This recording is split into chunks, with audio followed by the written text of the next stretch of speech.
is the area which is at the front lines, and along this entire stretch there is deployment of tanks, artillery and troops.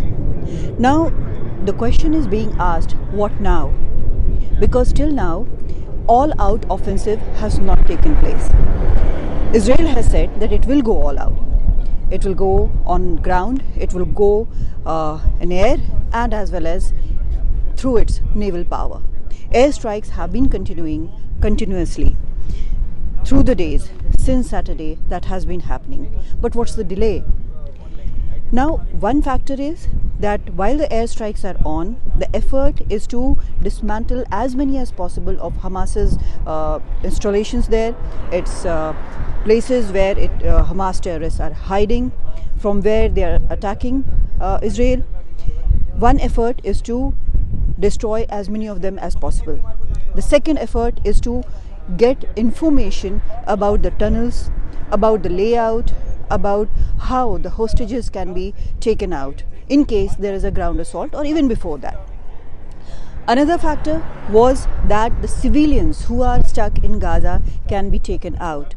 Now they have been asked to move from north of Gaza to south of Gaza so that they are safe. Now Hamas is saying that they will not move. In fact, IDF has claimed that Hamas has put out roadblocks so that the civilians cannot cross. There was an explosion which Hamas blamed on IDF, but IDF categorically denied that it had anything to do with that explosion which killed people in convoys, including children and women who were trying to go to south of Gaza as directed by IDF.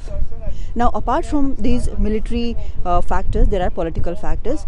It is also being reported by the local media that there are some differences whether when this assault, all-out assault, should be launched. So the timing is yet not so sure. There is one report which says that because it was so cloudy and the weather was not good, the pilots might have had some problem in launching airstrikes, and drones might have had problems. There is another about how the emergency government, in the emergency government, there is some difference regarding this time.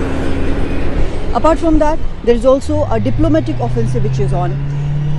The Secretary of State, Antony Blinken, was on a tour of all the Arab nations. He had come to Israel first, then he went on to Qatar, he went to Jordan, he went to even all these leaders talking about how to not let this strife widen. There is also report that the foreign nationals will be taken out through the Rafah pass, where through Egypt. Now Egypt has demanded that it be allowed to take some aid into Gaza because Israel has laid a siege to Gaza and most of the things are not going in there, like fuel and water and medical aid supplies. These are not going in there, so it has requested that. But in the meanwhile, the foreign nationals might be taken out of Egypt if Israel agrees to that factor.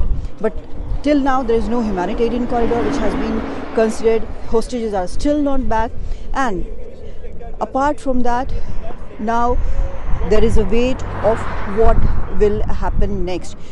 Is the attack imminent? Will it happen any moment, or will it take time? So these are the factors, different factors which are there. It might happen in a few hours time, or it might take some more time. Now, what would happen to the hostages? Because Hamas has already claimed that initially 13 and later 9 hostages were killed in American airstrike. So is that also a factor where because of which the ground assault is not being laid? Now if the ground assault goes ahead, the ground assault will not be very easy because it is an old city. There are tunnels, and we have seen this information or disinformation war also happening, where Hamas has said that how it will attack the ground forces who come inside. So these are the different layers of a war, and today's modern wars, it is definite that there would also be wars on disinformation and misinformation war, which also we are seeing.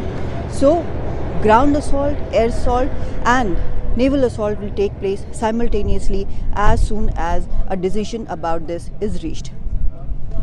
In southern Israel, near frontier lines, Kadambini Sharma for NDTV.